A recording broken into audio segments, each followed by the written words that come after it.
Vamos ao Senhor em oração.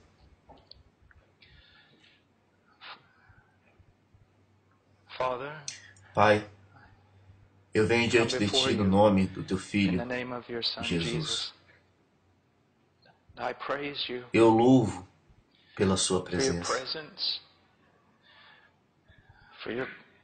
pela Sua bondade, pelo Seu sorriso, pelo Seu favor. Graça abundante para o maior dos pecadores. Misericórdia, uma boa porção do Teu Espírito.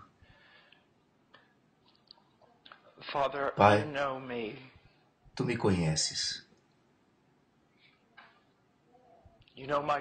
Conheces minhas grandes limitações. O Senhor me ensinou a confiar em Ti, ó Deus. Senhor, eu Te louvo, eu Te amo, Te adoro. Ó Deus, que toda língua seja silenciada e que a Sua presença esteja conosco. Sua presença, real e permanente, vivificante, transformando tudo o que tocar. Deus, nos ajude de tal forma que os homens saibam que fomos ajudados, Pai. Em nome de Jesus. Amém. É sempre difícil para mim vir a uma reunião em um lugar como este. Eu realmente não me sinto confortável. Eu me sinto mais confortável na selva, no campo missionário. E eu não falo isso como uma ofensa. Na realidade, eu me sinto mais confortável em grandes igrejas, cheias de pessoas juntas em nome de Jesus, mas que não conhecem a Jesus. Estou aqui hoje. Bem, o irmão Rairo esqueceu muito mais do que eu provavelmente já aprendi. Alguns de vocês aqui são muito mais esclarecidos do que eu. Vocês sabem mais. O que posso falar para vocês? Mas eu posso fazer uma pergunta. Quanto você orou esta manhã? Quanto você permanece diante do trono de Deus todos os dias? Tem uma coisa que me assusta sobre esse reformado, puritano, bíblico, ressurgimento da graça soberana. Eu amo a doutrina. Nos alegramos com a doutrina dos puritanos, nos alegramos com a piedade dos puritanos. Não conhecemos a experiência de David Brainerd. Temos clamado a noite toda na neve, na floresta, nos expondo aos elementos ou a qualquer coisa que seja preciso. Nós, ao menos, ainda acreditamos que a presença de Deus pode vir a um lugar e prostrar todas as pessoas. Nós conhecemos o poder do Espírito Santo. Nós conhecemos a presença de Deus de tal forma que ela pareça literalmente nos desintegrar e depois nos juntar novamente. Oh, queridos irmãos, há tanto a ser feito neste mundo e o poder da carne não vai realizar. E o poder do intelecto não vai realizar. O que precisa ser feito é o poder de Deus vivo. E eu não entendo o mistério. Eu não posso defender os motivos, mas eu sei isto, que sem oração permanente, duradoura, oração de fé, nós estamos mortos, como uma maçaneta de porta que não tem vida. Como eu preciso de Deus. Algumas vezes eu sinto que não posso respirar, a não ser que eu tenha a Deus. Alguns de vocês sabem, e talvez tenham até esquecido.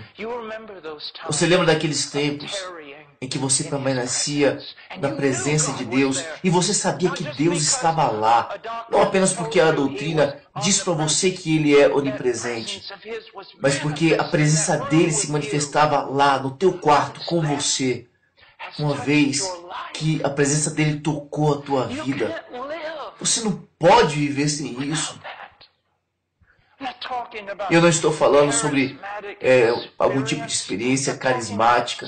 Eu não estou falando sobre algo que seja estranho aos pais teológicos, os quais a maioria de nós ama. Leia Edwards, leia Brainerd, leia meu estimado Charles Spurgeon, leia Flavel. Nós temos as Escrituras e nós devemos ser sábios nela. Nosso povo padece por falta de conhecimento. Você sabe disso. Mas o próprio conhecimento nesse livro é sobrenatural, não é? Não vem necessariamente pela argumentação lógica, vem também através da revelação de Deus. E isso é algo espiritual. Nosso povo padece por falta de conhecimento. Eles precisam da palavra de Deus, mas eles precisam do Espírito de Deus para revelá-lo. Nós precisamos que o Espírito toque nas nossas bocas, para tocar nossos corações, tocar nossas vidas como pregadores, como pastores. Não podemos viver sem isso. Oh, que quantos de vocês se derramem e vão para as florestas e não retornem por uma semana. Que vocês possam clamar sobre as montanhas, pegar pedras no chão, atirar para o céu e dizer: eu não me renderei nesta luta até que o Senhor toque a minha vida, até que me mude, até que algo grande Deus faça em mim. Tão cansado de palavras, apesar de que palavras são preciosas, mas sem o Espírito de Deus, nós precisamos conhecê-lo. Irmãos, eu tenho brincado algumas vezes dizendo que quando uma testemunha de Jeová bate na minha porta e eles dizem: somos testemunhas de Jeová, eu abro a porta e digo: vamos lá, entre, eu também sou. Deixo que fale por 10 minutos, então eu digo: você não é testemunha de Jeová, você está mentindo sobre Jeová. Agora, por que eu faço isso? Porque escutei um homem muitos anos atrás que disse: eu não permitirei que uma seita roube meu nome de mim, minha herança de mim. Agora, eu também não permitirei que pregadores de TV e evangelistas, muitos deles hereges e movimentos, roubem o Espírito Santo de mim. Eu não terei medo de Deus. Eu não negarei a minha herança ou meu manto. Eu sou homem de Deus. Porque outras pessoas falam falsamente sobre o Espírito Santo de Deus e do poder de Deus em suas vidas. Eu não irei. Eu tenho um livro aqui. E dentro desse livro existe o livro de Atos. Eu vejo neste livro obras poderosas de Deus. Não são atos dos homens, mas atos de Deus através dos homens. E eu vejo coisas que aparentemente Cristo viu, que seus homens precisavam. Você percebe que eles viram Ele ressurreto, e mesmo assim, alguns ainda duvidavam disso. Eles continuavam com medo, mas somente até o poderoso vento do Espírito de Deus soprar através deles. Até o Espírito Santo ser derramado neles. Há tanta briga hoje sobre o texto que perdemos inteiramente o propósito do texto. Sim, a gente tem que olhar para o texto corretamente, defender e proteger o nosso rebanho daquilo que muitos estão interpretando de uma forma errada. Mas ao mesmo tempo, não perca o teu alvo. Nós precisamos do poder das alturas. Nós precisamos ter visto Ele morrer e ter visto Ele ressuscitar.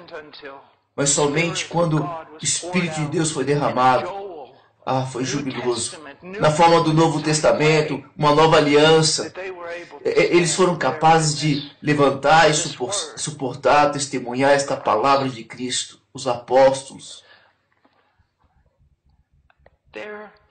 Olha, não tem absolutamente nada que seja retido àqueles que amam a Deus e àqueles que são amados de Deus. Aos amados de Cristo, não tem nenhuma bênção espiritual que nos seja retida de você. Não tem medida em relação à presença de Deus que Ele vai negar a você. Nada, nada. Por que você não pede? Oh, meu amado, um banquete.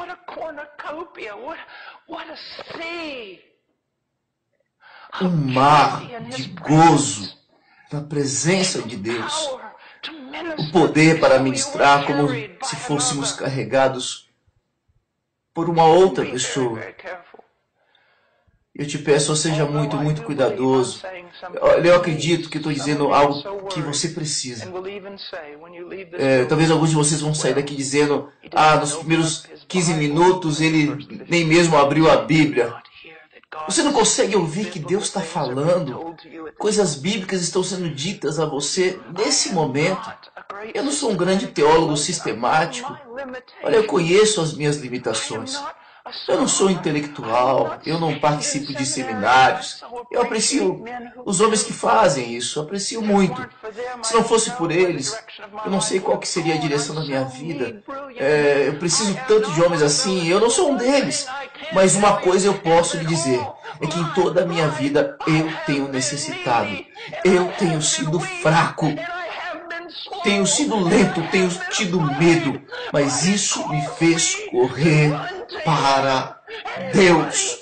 E ao correr para Deus, há tanta glória, há tanto poder, há tanta vida. Você entende? Não é apenas que eles precisem pensar corretamente. Olha, o homem, ao menos, precisa ser capaz de alcançar com a sua mente. Ele precisa pensar como Ezequiel. Poderão reviver estes ossos secos? Você entende? Nós precisamos ser sábios. Precisamos ser profetas. Olha, não devemos ser empresários ou administradores. Nós temos que ter o poder de Deus vivo sobre nós. E quando proclamamos a palavra, estamos proclamando palavras para homens mortos. E precisa ser o Espírito de Deus vivo que vem e os levanta do meio dos mortos. Então, quando eles são levantados do meio dos mortos, eles ainda não são maduros. Precisam de Cristo para serem formados. Eles precisam alcançar a plena estatura de Cristo. E isso requer conhecimento. Novamente, nosso povo padece por falta de conhecimento. Mas, meu querido Deus, levante as suas calças e mostrem-se. Olha, Paulo não era um intercessor. Ele não era. Meu querido irmão, me escute. Não há nada impossível na oração. Nada é impossível na oração. Tantos crentes com pecados que os afligem em suas vidas, e eles pensam que assim é que tem que ser. Estão conformados com a escravidão. Ao invés de se colocarem de joelhos e clamarem a Deus, até que sejam libertados desse pecado. Pastores, nós pregamos, mas onde está a demonstração de poder?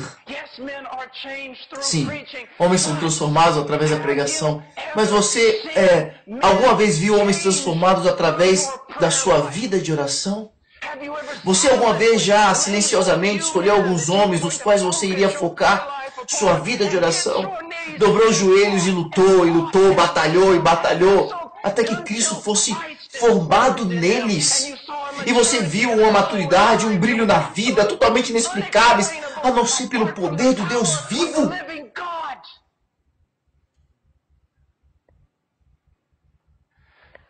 A maioria dos ministros de hoje venderam seus ministérios para a Quinta Avenida. Venderam seus ministérios para o marketing. E para igrejas sensíveis à cultura desses dias e modelos de negócios. Isso é totalmente patético. Mas não venda seu ministério pelo simples conhecimento. Você é homem de Deus. Isso pressupõe que você viva com Deus. Viva com Deus em oração íntima. Oração íntima. Oração íntima. A presença de Deus é uma realidade na tua vida? Até mesmo essa pergunta deixa alguns de vocês trêmulos e com medo. Ele vai nos pressionar. Ele não é realmente de práticas. Ele é um pouco bem dado a experiências demais. Novamente, volte a ler esses livros antigos. Encontre esses homens. Meus irmãos, nós somos mais do que administradores.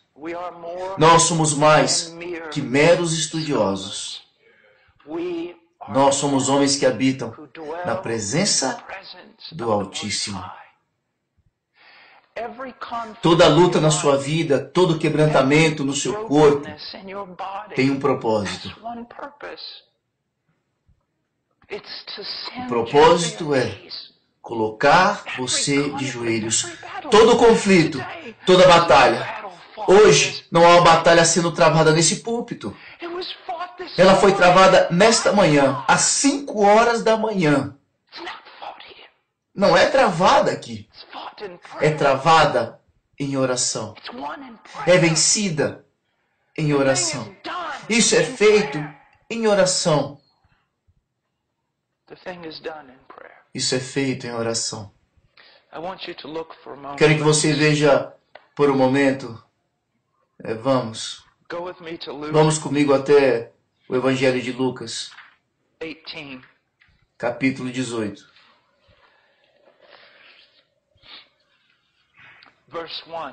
Versículo 1. Disse-lhes Jesus uma parábola sobre o dever de orar sempre e nunca esmorecer. Você sabe, escuto algo muito comum hoje, até mesmo entre ministros. Eles dizem: bem, eu não tenho um tempo específico para oração, eu apenas oro o tempo inteiro. Eu não acredito neles. Porque eu aprendi que perseverar na presença de Deus e perseverar na oração é algo disciplinado. São disciplinas que a gente aprende. Isso tem que permanecer com Deus. O que mais você iria querer fazer? Qual o maior privilégio que foi concedido a você do que permanecer com Deus? Para quê? Para adorá-lo. Para clamar a Ele, para ter comunhão com Ele. Você diz que devemos orar sempre, mas como aprendemos a ficar na presença de Deus?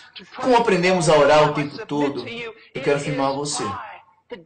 É pela disciplina de uma vida separada em oração. Levantar pela manhã, cedo, antes do dia. E eu acredito que ao lutar essa batalha de piedade, uma das melhores coisas que devo fazer é isso. Descobrir o que minha carne mais odeia e fazer isso primeiro. Antes que eu esteja cansado ou distraído, levantar pela manhã. Olha, eu vou lhe dizer isso. Minha carne odeia oração mais do que estudo bíblico. Porque estudo bíblico pode, na verdade, ser usado para minha própria glória. Eu posso saber mais do que os outros. Eu posso falar melhor do que os outros. Se eu estudar bastante, posso falar em conferências. Olha, mas ninguém vai ficar sabendo sobre minha vida de oração. Não ganharei nada dos homens, mas vou ganhar muito de Deus. Minha carne odeia a oração. Outra coisa específica para vocês, jovens ministros. Nunca devemos ficar ansiosos. É engraçado para mim que homens que acreditam tanto na sabedoria de Deus possam de verdade ficar ansiosos. Mas eu acordo algumas vezes pela manhã ansioso. O diabo usa essas coisas como distrações. Pode ser alguma coisa imaginária me causando piedade. Pode ser apenas um pequeno problema, mas começa com uma pequena ansiedade. Então, qual que é a minha primeira coisa pela manhã que eu faço? Filipenses 4. Estou ansioso por nada. Então, o que devo fazer?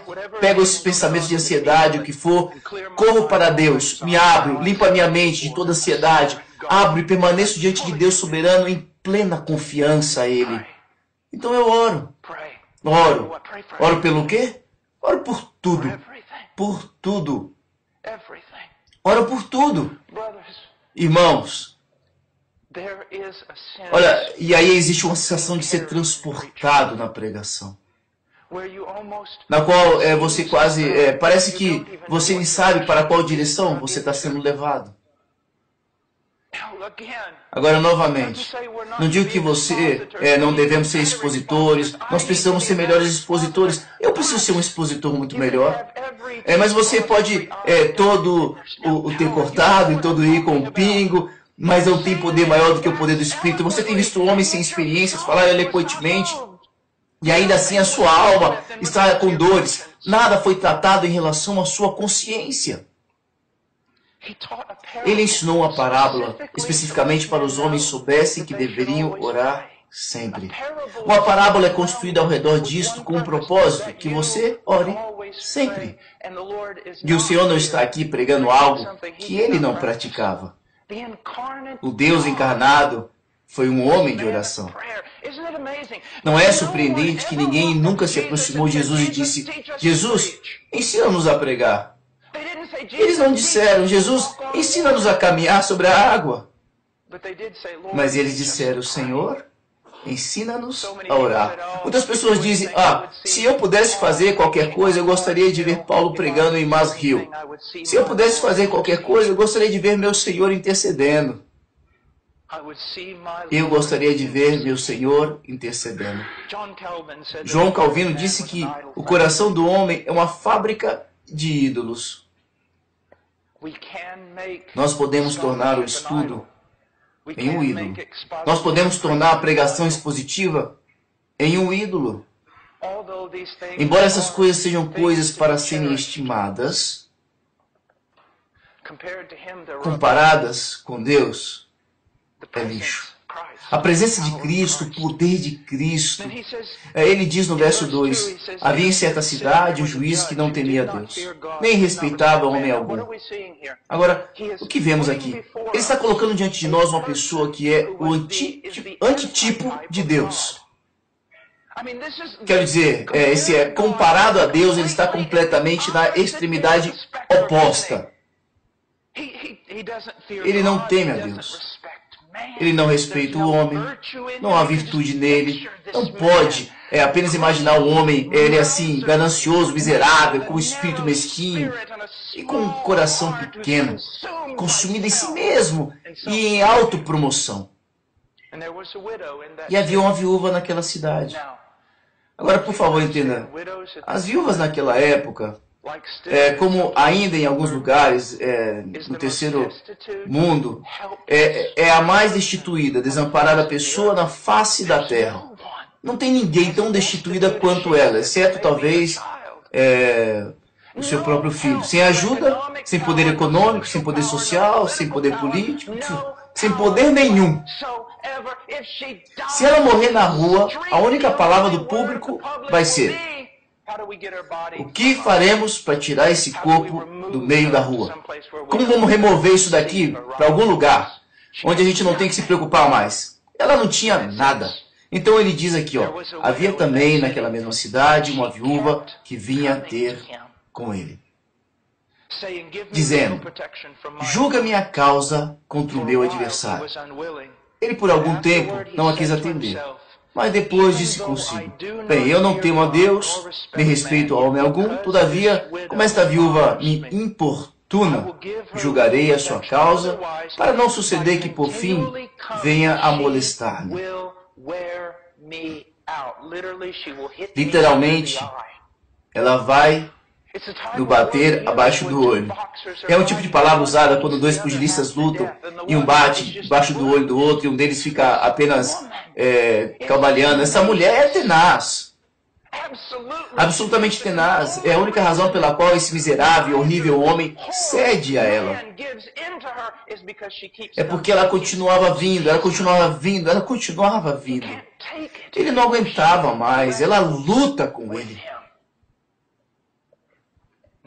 Agora, versículo 6.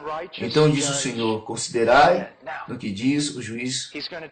Agora ele vai nos dizer exatamente o que significa toda esta parábola. Muitas vezes as pessoas se confundem em parábolas porque elas procuram um significado totalmente em lugar na sua razão. Eles encontram pequenas coisas e nuances, mas uma parábola, eu acredito que, embora possa ensinar muita coisa, é sempre dada para conduzir a uma verdade central. E ela vai nos revelar agora. Ela diz, então disse o Senhor, considerai no que diz esse juiz iníquo. Agora, o que ele disse? Ele disse, isto é o que eu estou querendo que você aprenda sobre sua vida cristã, sobre oração, sobre o que disse o juiz injusto. Ouçam, todavia como esta viúva importuna, julgarei a sua causa para não suceder que por fim venha a molestar-me. E continua no versículo 7. Não fará Deus justiça aos seus escolhidos, que a ele clamam dia e noite, embora pareça demorado em defendê-los? Uma coisa, entre muitas coisas que aprecio em Charles Spurgeon, ele era sólido. Sólido. Como você diria hoje, soberana graça, reformado. 1896 ele estava lá, bem no meio. Mas quando Spurgeon fala de um texto, ele prega somente o texto. E ele não tentava conciliá-lo com alguma outra doutrina a fim de supostamente proteger essa doutrina. É como tentar proteger nossa doutrina das Escrituras, nossa visão das Escrituras. Escutem, eu acredito. Acredito que Deus é absolutamente soberano sobre absolutamente tudo. E Ele ordenou antes da própria fundação da terra. E isso já me deu mais problemas do que qualquer outra coisa. Mas sei que é bíblico. E ainda ao mesmo tempo eu sei que eu não tenho porque não peço. E eu não posso explicar isso. Eu não fui chamado para explicar isso. Assim como muitas outras grandes doutrinas das Escrituras. Ao invés de passar meus poucos anos neste planeta, tentando supostamente conciliar tudo em minha mente, eu devo logo ser obediente às simples verdades de Deus. Me agarrar a um Deus soberano, longe do qual não tem esperança para o homem, no universo ou em toda a criação. Eu vou me agarrar a isso. E isso é minha segurança, minha força. É o único meio que tenho para saber que a oração pode ser respondida. E ainda neste grande mistério que vai muito além da minha mente, eu tenho me dito que eu não tenho, porque eu não peço. Sabe o que me é dito?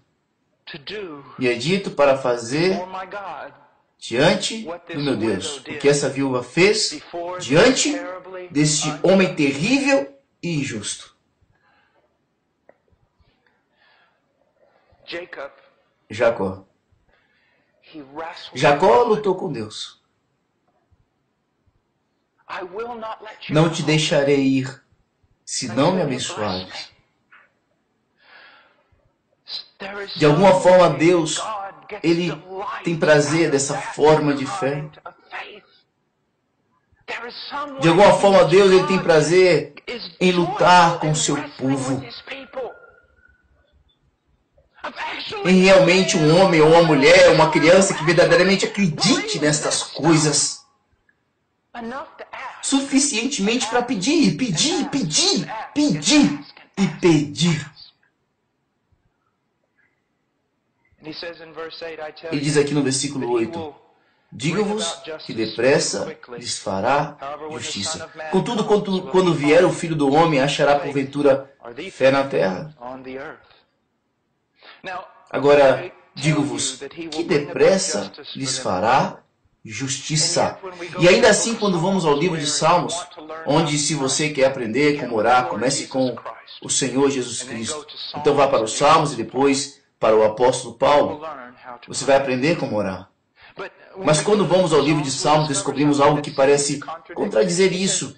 Ele diz que o Senhor responderá rapidamente, o Senhor libertará rapidamente. E ainda quando vamos ao livro de Salmos, nos é dito que Davi esperava dia e noite. Até quando ao Senhor? É o clamor de Davi, é o clamor dos profetas. E então há essa espera, há essa persistência, há essa luta, perseverando em oração. Como é que isso funciona? Bem, eu sei, todos vocês sabem,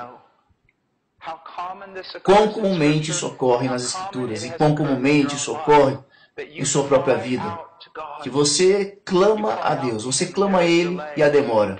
Você persevera, mas há demora. E você continua clamando a Deus, mas demora. Após demorar, demora mais. Mas quando Deus se move, o problema é resolvido em poucos segundos. Como a batalha contra os midianitas, que é associada à vinda do Messias. Como nessa batalha, você não levanta o dedo, você nem ao menos acende uma tocha, você nem ao menos quebra um cântaro. E a batalha, ela é ganha. E por que ele age tão rapidamente? Vou lhe dizer por que ele age tão rapidamente. Porque para que nenhum homem possa se vangloriar que foi seu próprio feito. Ou, sobretudo, como se fosse alguma coincidência. Agora, isso é muito importante para os jovens. Aprendam esta lição. Quando você vê um milagre sobrenatural, uma libertação sobrenatural, forjada pela mão de Deus, através da oração. Quando isso ocorre, quando isso acontecer, você vai acreditar, você vai ver, você vai saber que foi Deus, e isso vai te alegrar. Mas então, não no próximo dia, nem na próxima semana, provavelmente nem mesmo no próximo mês, mas em 1 ou 2 anos, é isso que vai acontecer. O enganador virá, e ele vai insinuar a você. Você sabe, você era jovem, quando pensou que Deus fez aquele milagre.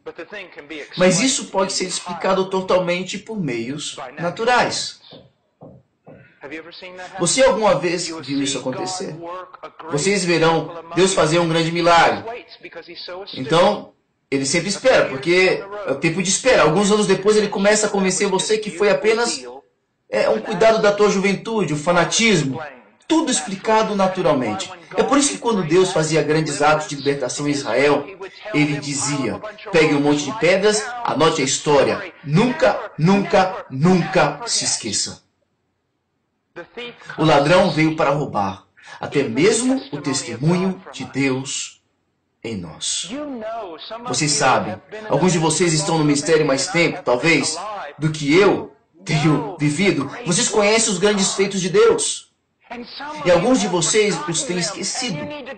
E vocês precisam retornar. E vocês precisam relembrar, e relembrar, e relembrar, para que a próxima vez que a libertação de alguém seja necessária, você saiba que serve um Deus que liberta o homem. A Deus que liberta o seu povo. Agora, contudo, quando vier o Filho do Homem, achará porventura fé. A fé, talvez a fé cristã, talvez esse tipo de fé que persevera. Ele encontrará sobre a terra.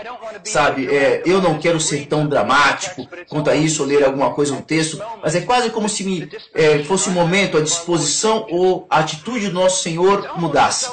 É quase como se ele estivesse dizendo, ouçam-me, homens, ouçam-me.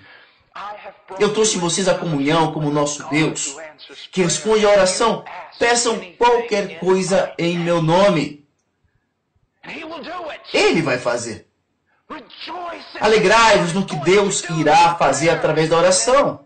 E então para por um momento, um instante pensativo e diz, mas então novamente, quando eu voltar, haverá alguém que tenha crido no que eu disse. Você está crendo? Eu posso lhe dizer o quanto você crê. Quanto você pede. Quanto você persevera. Homens, não é verdade em suas próprias vidas que vocês têm combatido na carne, esforçando-se, trabalhando, e você tem sido sincero, tem lutado, e lutado, e lutado em sua própria força, e não pôde fazer nada? Então, finalmente, direcionando a oração, e foi preciso tão pouca oração, na verdade, para que o assunto fosse resolvido. Um dos últimos, você sabe, o último recurso que temos agora é orar. Que blasfêmia enganosa. Como você vai ao seu quarto na esperança? Você vai? Você pede com esperança? Agora, aqui tem um problema com o qual eu quero lidar. Eu quero pedir desculpas. Mas eu ia pregar realmente sobre 1 Coríntios 15, mas vamos por um instante ver aqui o capítulo 11 de Hebreus. Eu quero resolver algo, ao menos na minha fé de criança, em meu modo simples de pensar.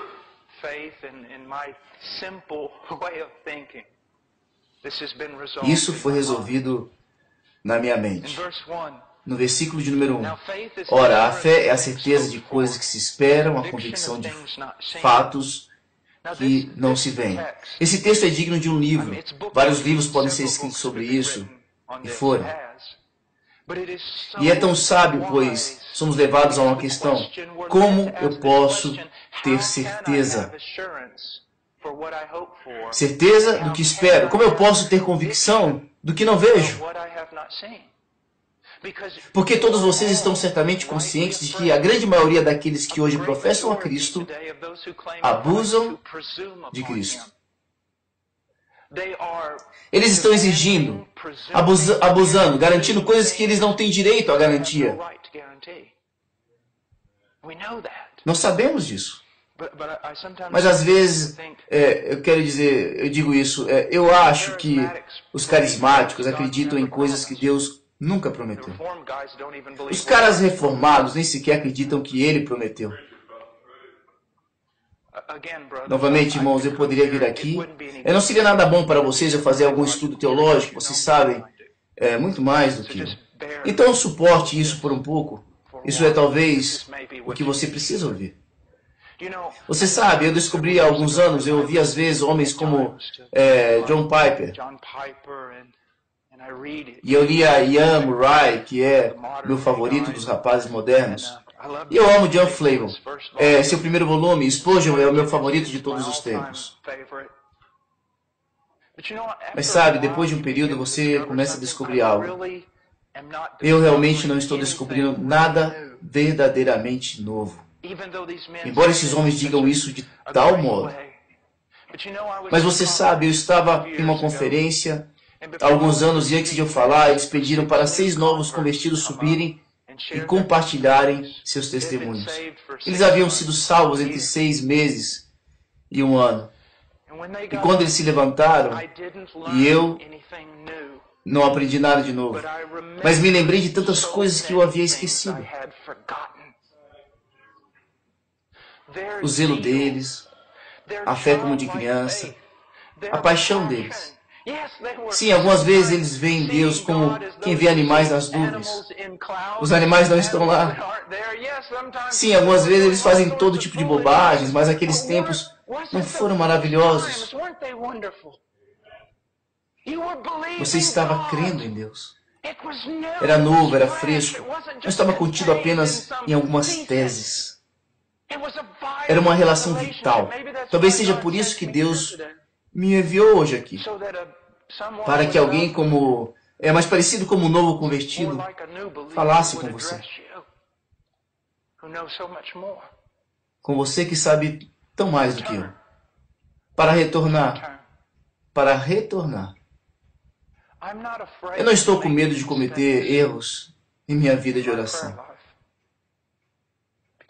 Porque eu sirvo um Deus de graça.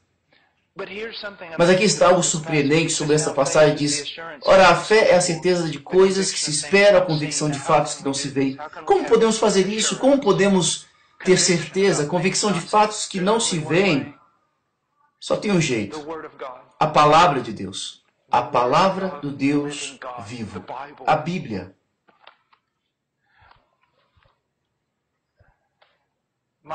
O meu corpo dói. A maior parte do tempo, minha mão direita, neste momento, ela está aqui dormente. Tenho problemas com minha coluna e meu pescoço, e durante anos o Senhor, Ele não me curou. Não que eu suponha que, nem quero realmente que Ele faça isso. Muito tem sido colhido a partir das minhas doenças, tantas bênçãos. Mas Ele nunca prometeu nas Escrituras especificamente curar Paul Washer. Ele pode e Ele realmente cura as pessoas. No grande mistério de sua sabedoria, Ele não cura todos. E eu estou contente com isso, porque o meu Senhor sabe. Ele conhece as nossas necessidades, antes mesmo de pedirmos a Ele. Mas eu tenho uma grande certeza que Deus amou o mundo de tal maneira que deu o seu Filho unigênito para que todo o que nele crê não pereça, mas tenha a vida eterna. Eu me firmo nisso. Eu morrerei com isso. Espero ser lançado na eternidade de forma segura. Neste fundamento. Sem medo. Você vê, então temos grande convicção e grande esperança. Por quê? Porque assim diz o Senhor. Agora, vem um problema, ao menos na minha mente. Bem, então, Senhor, como posso orar por alguém que está doente? Bem, então, Senhor, como faço isso? Como faço isso pela minha fé? Como posso orar por determinadas coisas que o meu coração renovado e a minha mente renovada desejam? Como posso saber como orar por essas coisas? Porque há muitas coisas que não são especificamente prometidas na Bíblia. Agora, eu sei que muitas pessoas têm ouvido este clichê, que eu não gosto. Deus sempre responde à oração. Só que algumas vezes a resposta é não. Eu não gosto disso. Eu não concordo com isso e eu acho que leva a alguns mal entendidos. Agora, aqui está o que eu quero que você veja.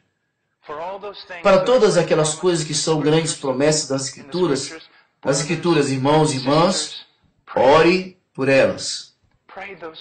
Ore pelas promessas. Ore por elas. As promessas no que dizem respeito ao espiritual. Quero dizer, Efésios 1, com você mesmo. Ore por isso, com sua esposa. Ore por isso, com sua congregação. Mas as características encontradas em 1 Timóteo, capítulo 3, para um ancião ou qualquer homem maduro na igreja, ore por isso, pelo seu pastor. Essas são coisas que sabemos ser a vontade de Deus, mas como eu oro quando eu não li as Escrituras, quando eu não tenho uma promessa específica, como posso orar pela fé? Esta é a maneira pela qual eu posso orar pela fé. E é encontrada em Hebreus 11, 6. De fato, sem fé é impossível agradar a Deus. Porquanto é necessário que aquele que se aproxima de Deus creia que Ele existe e que se torna galardoador dos que o buscam. Minha fé não é que Deus vai fazer a coisa específica que eu pedir a Ele. Agora, eu sei que você pensa que a alternativa é sim, Ele pode dizer não. Não, eu não acredito nisso. Deus pode não fazer especificamente o que eu peço a Ele. Mas Ele irá recompensar a fé. Ele vai fazer alguma coisa. Haverá benefício por buscar a Deus em uma causa. Se eu vejo um santo que está doente, eu tenho um dos homens que eu mais admiro neste planeta, neste momento, está morrendo de câncer pancreático. Eu estou pedindo a Deus para curar este homem. Estou implorando a Deus para curar este homem. Por quê?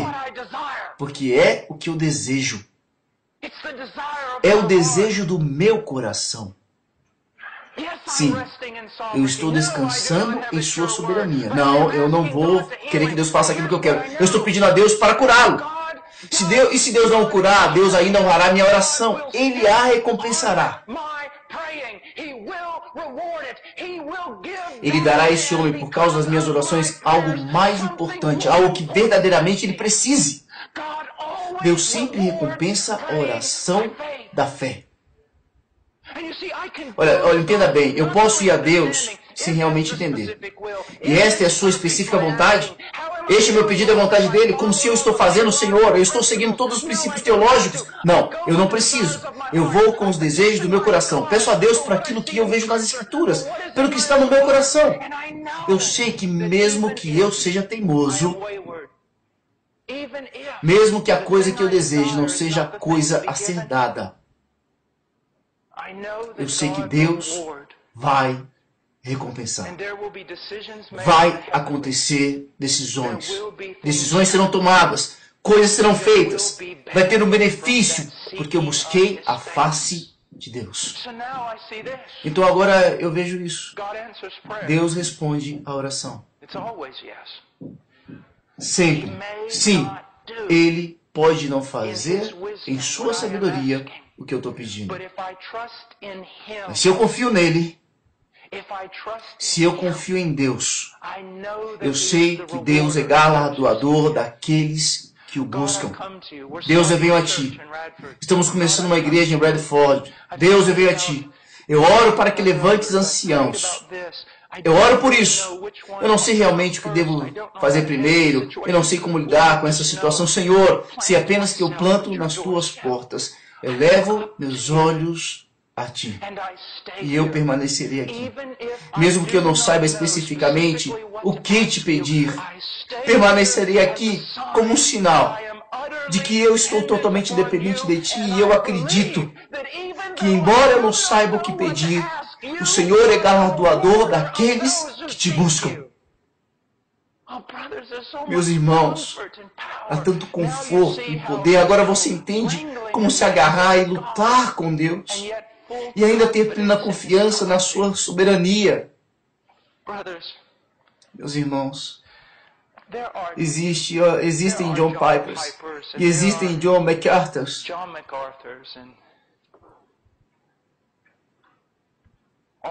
E todas essas pessoas.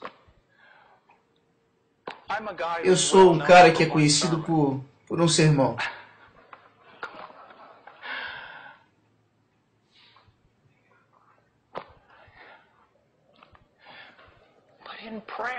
Mas em oração, você sabe, é tão assustador estar aqui. Mas não é assustador fugir e habitar na sombra do Altíssimo e ser coberto com as suas asas. Não é. Seu problema não é que você é muito fraco. Seu problema é que você é muito forte.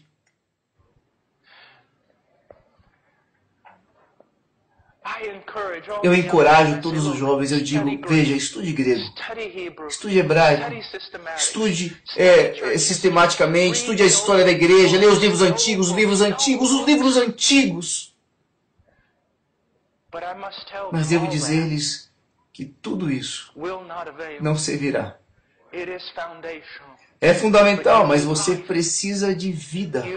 Você precisa de vida. Parece estranho para você um homem sentir fraqueza em si mesmo e separar 3 ou 4 dias ou 2 semanas para jejum e oração?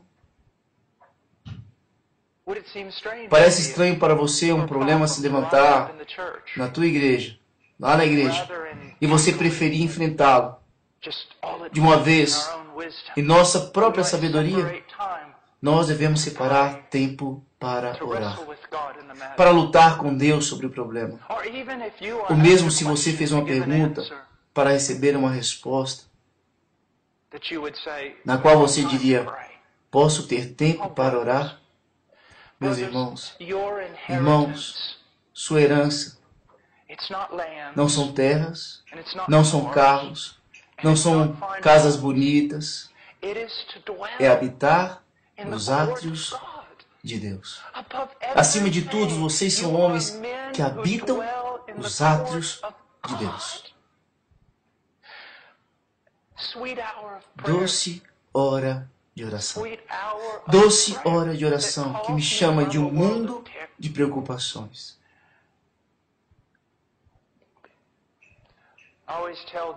Eu sempre digo aos jovens que não se entregam muito à oração, eles perguntam, como devo orar? E eu respondo, ore, lute, até que você possa honestamente dizer, como está escrito em um hino, ó doce hora de oração. Doce hora de oração. Eu darei ao Senhor minha primeira hora. Doce hora de oração. E então você vê, orar é algo surpreendente. Quanto menos você ora, mais difícil torna-se orar. E quanto mais você ora, mais você é conduzido em oração. Irmãos, você pode orar até pensar, o que aconteceu com o tempo? Eu ajoelhei às 5, já são 8h30. Há coisas que... o que aconteceu? Irmãos, por favor, entreguem-se à oração. Não há absolutamente nenhum obstáculo que não possa ser superado através da oração. Nós não somos homens que simplesmente se entregam à escuridão e que escrevem um rótulo nela. É por causa da soberania de Deus. Somos homens que lutam contra a escuridão. Você vai por a culpa de toda essa confusão em Deus? Não use a soberania de Deus como uma desculpa. Somos homens que creem em Deus. Sua escatologia pode não ser pós-milenista, onde tudo será melhor e melhor, pode ser que seja. Seu pós-milenista pode ser, quero dizer, sua doutrina de escatologia pode ser que as coisas ficarão piores, e piores, e piores, até Jesus voltar. Deixa-me lhe dizer algo, Jesus pode voltar esta noite. Jesus pode voltar em 1000 anos. Eu não tenho como modificar isso. E nem você. Saiba isso, não há nenhum lugar nas Escrituras onde diga que na minha vida eu não posso ver países vindo para Cristo. Por que não? Por que não? Por que eu não posso ver a Índia se render e uma bandeira para Cristo sobre cada monte? Deus nunca me disse isso. Porque devo simplesmente aceitar a América ficando cada vez mais sombria e sombria? Deus nunca me disse isso. Você pode discordar do pós-milenista, mas eu vou dizer uma coisa. Eles realizaram muita coisa. Não foi? Eles acreditavam que Deus iria fazer algo. Independentemente da sua escatologia, a menos que você tenha uma palavra de Deus que o resto de nós não saiba. Veja, nós firmamos os nossos pés e lutamos em oração. E lutamos no púlpito. Isso é o que fazemos. Nós aguardamos que Deus faça algo.